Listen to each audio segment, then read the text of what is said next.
And the first week of Bengals camp is coming to a close. Richard Skinner from the Inquirer, one of the team's beat writers. Butch Hobson from Bengals.com. Guys, thanks so much for being here tonight. Butch, after the first, 4 days, not really quite a week yet, give me the one guy who stood out most to you so far through 4 practices, one in full pads. Geez, I don't know. I guess Mohamed Sanu. He looks bigger. He looks a little bigger. Looks a little quicker, and he just catches everything you throw at him. And with Marvin Jones out right now, that's a good thing to have. Good luxury. Skinny, what do you think? I'm going to go Adam Jones. Leon Hall missed a day just to take a day off of rest because he's come back from that Achilles tear. Today, actually, Terrence Newman took a day off just to rest him as well. Adam's been really good, and he got beat on a couple of plays. The ones he's got beat on, he's actually been in tight coverage, and guys like Sanu have made some pretty good catches. But boy, the last 2 days, he was really all over the place making plays and actually trying to mentor some of the young guys a little bit as well. And no Oklahoma drill today. Everybody was looking forward to that with the first Marvin day of wasn't. pads. Not Marvin. That's why he canceled it. This was about kind of self and team preservation, Butch, more than just, well, the fields were a little wet, let's not do this today. This is gone. He's not doing it. They weren't that wet. And it's not 2003. This is, I think, to me, it's indicative of where this team is. Coming off 3 playoff berths. Like Marvin said, we know who our 40 guys are. They're entrenched. They should win the division. They should win a playoff game. It's not 2003 when you're scrambling for your identity or when you're trying to cut the team. The high school happy days are over. Get everybody healthy to Baltimore September 7th. How does Andy Dalton look to you? He's looked sharp almost all 4 days. He was a little less sharp, and I think Geoff would agree, he's a little less sharp yesterday than he was the first 2 days. I think he was pretty sharp today as well.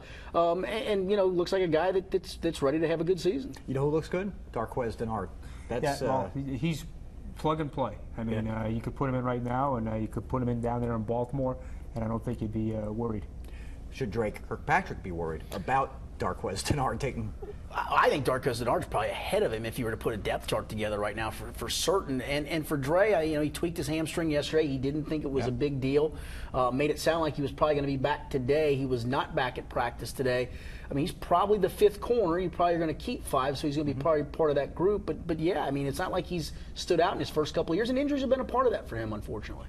Butch, have we seen potentially the last of Ben Jarvis Green Ellis? Because if he's 3rd on the depth chart, that's an expensive luxury, and there are other teams. The 49ers have lost 2 backs now as LaMichael James went down today, had to be carted off the field.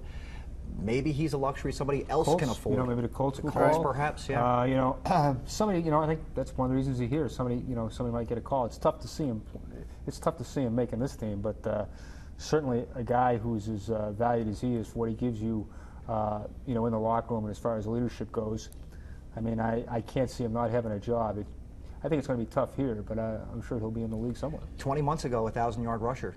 Hard to believe. Yeah, and it's interesting. One of the things that Geoff just said is the couple of times he hasn't carried it very much in camp. He hadn't had very many reps. In fact, he's probably had out of the 5 running backs, Pyramid and Berk being the others with Hill and Bernard, he's probably got the least of any of them by far. But every time he's touched it, you can hear veteran teammates plugging him on and urging him on. I think it shows how much they really are rooting for him at the end of the day. But it's just a long shot. You never know, though. You never know. It's one nick away, right? It's one injury.